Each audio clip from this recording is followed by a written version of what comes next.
I have spent an entire lifetime dealing with same-gender attractions. 31, little over 31 years ago, I almost killed myself because of them.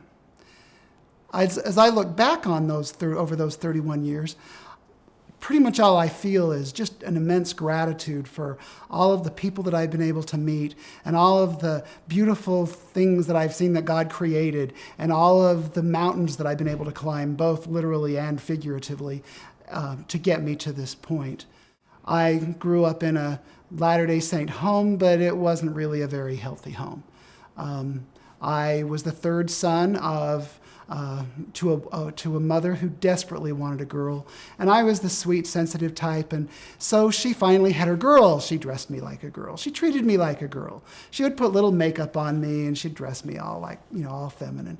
My father didn't like it very much, so he decided the solution probably appears by his behavior was to kind of toughen me up, kind of beat the feminine out of me. So there was a lot of physical abuse going on. I was spanked a lot. I have a distinct memory of being taken down to the basement with my older brother for the purpose of having my brother beat up on me. My father took us down there and instructed my older brother to beat up on me. And I remember my father laughing when my brother got good connections. So I really didn't grow up in a healthy place. I grew up with stuck in a double bind. I had a mother who wanted me to be one thing. I had a father who couldn't stand it. And I never really figured out where I fit with them. Because of my strong feminine traits, I grew up. I was bullied a lot. I was beaten up on at school a lot. The few times I talked to my parents about it, I was just told, well, just take what they do. Or my father, I remember he gave me a look of disgust when I talked about it and didn't say anything and didn't do anything. So I pretty much figured out by the time I was 10 or 11 years old that I was pretty much on my own, and I was just going to have to get through life the best way I could without a lot of help or support from pretty much anyone. I did a lot of isolating. I lived a lot of fantasy. Because I played alone a lot, there was just a lot of fantasy living, and it was a difficult way to grow up. Everything that I felt inside of me, everything I was inside of me, knew that this is where I was attracted. This is what I craved male sexual contact, but if a man touched me in any type of healthy way, it was like I was almost touch averse. I would flinch or I would move away. I didn't want to be touched because, prior to that day, I actually spent 2 years being sexually abused by a neighbor. So by that time, the only thing I knew about male touch was either it hurt or it was sexual. And I knew nothing about anything that was healthy. So I grew up, I went through high school. It was a horrible, painful time for me. My goal in life during high school was to get through school without getting beaten up, to just get home and be safe. And I remember there were a couple of I remember being attacked by three guys and being beaten up, and someone that was a sort of a friend of mine went to the assistant principal and told him what had happened. The assistant principal said, well, he's just a queer anyway. And so I knew I was on my own and 100% completely and totally alone to just get through life. So then the day came when I graduated from college graduated from high school and went away to school, went to Rick's College, as it was called in those days. Later served a mission. I came home from my mission, and I had very little challenge with this on my mission. I think it was the immersion in masculinity that helped me so much. And I was able to excel as a missionary. Because I believed with all my heart that if I was the best missionary ever, that if I worked my hardest and I did the very best I could, and I learned the discussions the fastest, I believed that Heavenly Father would take all this away from me and it would go away. But when I got home from my mission, it just got worse. And so I believed then that if I did everything I could, if I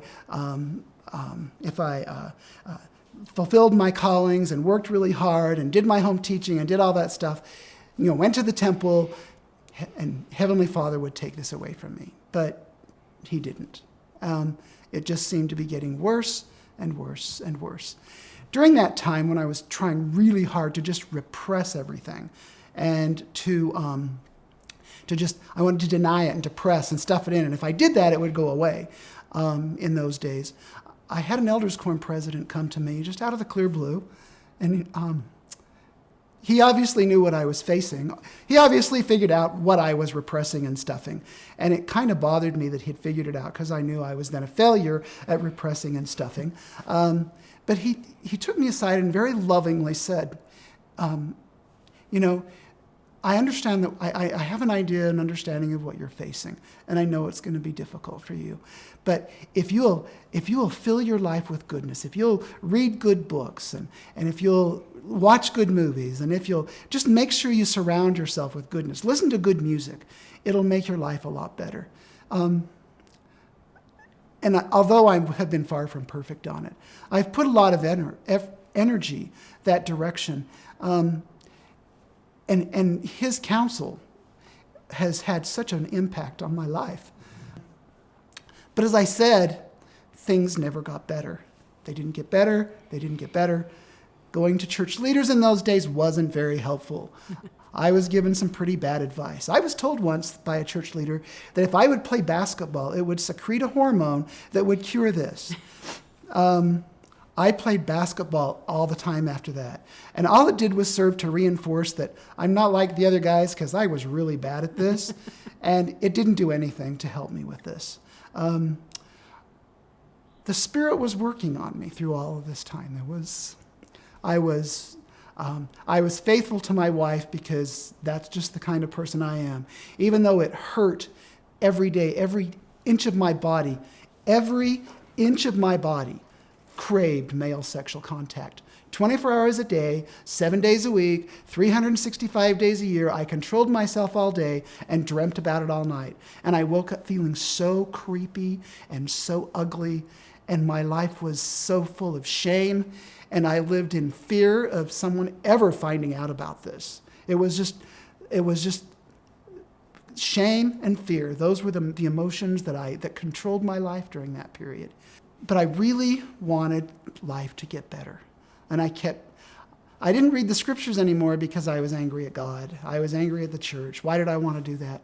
But one day the Spirit was working on me. And I picked up the scriptures for the first time. And they just fell open. And they fell open to Alma chapter 4.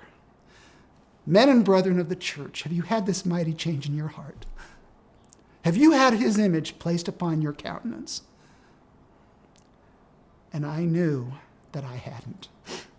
So I got down on my knees and I asked for it. And I said, I don't know what more I can do.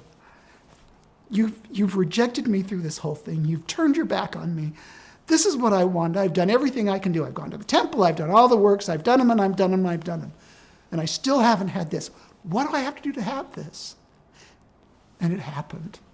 We got through some of those rough spots, during our dating time, and Blake finally came to the point where, he decided, I think that I want to do this again and try to get married, and from that point it was unwavering. Once he made the decision that, we're going to get married, we've been on this fast ride of, just a awesome marriage, just a relationship. When we've built it the way we did, with our friends and spiritually, and then brought in, the intimacy, and it built in a way that it was unlike any other relationship I've ever had in my life, and we have a beautiful marriage. We have, it's very fulfilling. We're connected. We finish each other's sentences. And I love feeling the freedom that I feel right now to be able to look the world in the eye and say, Jesus is the Christ. His atonement is real. It can change anything. And all of the people out there, and I don't care what they struggle with, everyone out there is a child of a loving Heavenly Father. And He has a plan for them to return to Him and to live the way He wants them to live. And it's our responsibility to be open to it and to embrace it and to honor it and say, yeah, I'm a mess right now. And yes, I've been sexually abused. And yes, I've been physically abused. And yes, I've made this mistake and this mistake and this mistake. But there's still that Heavenly Father standing there with open arms waiting to bring you in and to embrace you and to bring you home. And I know this is true. I've seen it in my own life. I've seen it in the lives of others.